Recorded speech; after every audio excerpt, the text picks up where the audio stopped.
سائنسدانوں نے ایک نقلی روبوٹ ایک لنگور کا بچہ ایک درخت پر اسی کے ساتھ چھوڑ دیا اور ایک لنگور اس کے قریب آئی اور اس کو گلے لگا لیا۔ لیٹس ایکسپوز کی ویڈیو میں ایک بار پھر خوش آمدید ناظرین۔ جیسے انسان کے مر جانے پر اس کے خاندان غمزدہ ہو جاتے ہیں، اسی طرح ہم آپ کو 5 ایسے جانور دکھائیں گے جو اپنے ساتھی کی مر جانے پر خوب غم کا اظہار کرتے ہیں، جس کو دیکھ کر یقیناً انسانی دماغ دنگ رہ جاتا ہے۔ تو آئیے شروع کرتے ہیں۔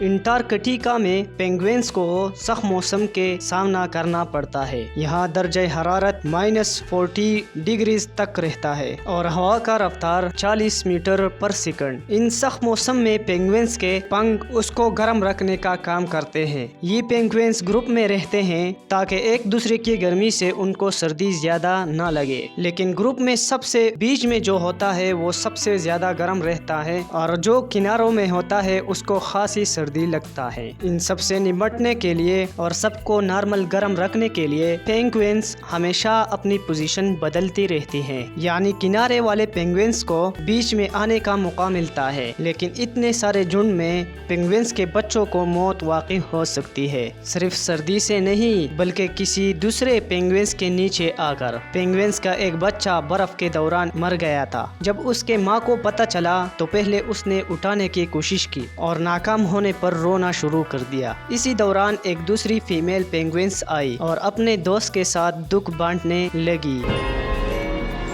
بندروں کی زیادہ تر قسم انڈیا میں پائی جاتی ہے۔ یہ بندر اپنے ساتھی کے موت پہ ایسا ریئیکٹ کرتی ہے جیسا انسان کرتے ہیں۔ یہ دیکھتے ہی سائنسدانوں نے ایک ہو بہو روبوٹ تیار کر لیا۔ اس لنگور کی بچی کو ایک درخت پر رکھ دیا۔ جب ایک لنگور اس کے قریب آئی اور اس کو اٹھانے کی کوشش کی تو وہ بچہ اس کے ہاتھوں سے نیچے گر گیا۔ لنگور کو ایسا لگا کہ اس کی غلطی کی وجہ سے اس کی بچی کی جان چلی گئی اور وہ جلدی سے نیچے آیا اور اپنی نقلی بچے کو اپنے گلے لگایا اور ساتھ ہی ساتھ دوسرے لنگور بھی آس پاس جمع ہونے لگے۔ باقی لنگور ایک دوسرے کا گلے لگنے لگے جیسا کہ ایک دوسرے سے دکھ بانٹنے لگے ہو، جس سے یہ ثابت ہوا کہ لنگور قریب ایسا ریئیکٹ کرتے ہیں جیسا کہ انسان کرتے ہیں۔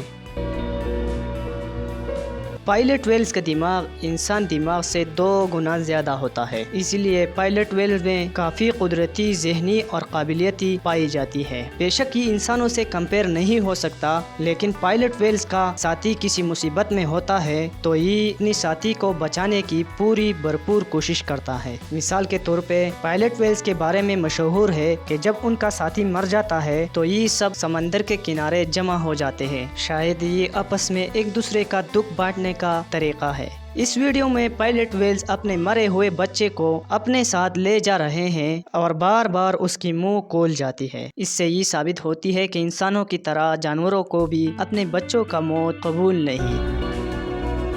ڈولفنز کے بارے میں یہ جانا جاتا ہے کہ یہ انسانوں کی طرح دماغ لڑ سکتی ہے۔ یہ ویڈیو میڈیٹرینین ریسرچرز کی طرف سے ریکارڈ کی گئی ہے، جس میں دکھائی دیتا ہے کہ ایک ڈولفن اپنے مرے ہوئے دوست کے ارد گرد گھوم رہی ہے، جیسا کہ اس کو اٹھانے کی کوشش کر رہے ہو۔ سائنسدانوں کا ماننا ہے کہ ڈولفنز کے نفسیات میں غم کا عالم بھی پایا جاتا ہے۔ مثال کے طور پر ایک فیمیل ڈولفن اپنے مرے ہوئے بچے کو کئی ہفتوں تک اپنے منہ میں اٹھانے کی کوشش کرتا ہے، شاید وہ کسی بھی قیمت میں وہ اپنے سے الگ نہیں کرنا چاہتی۔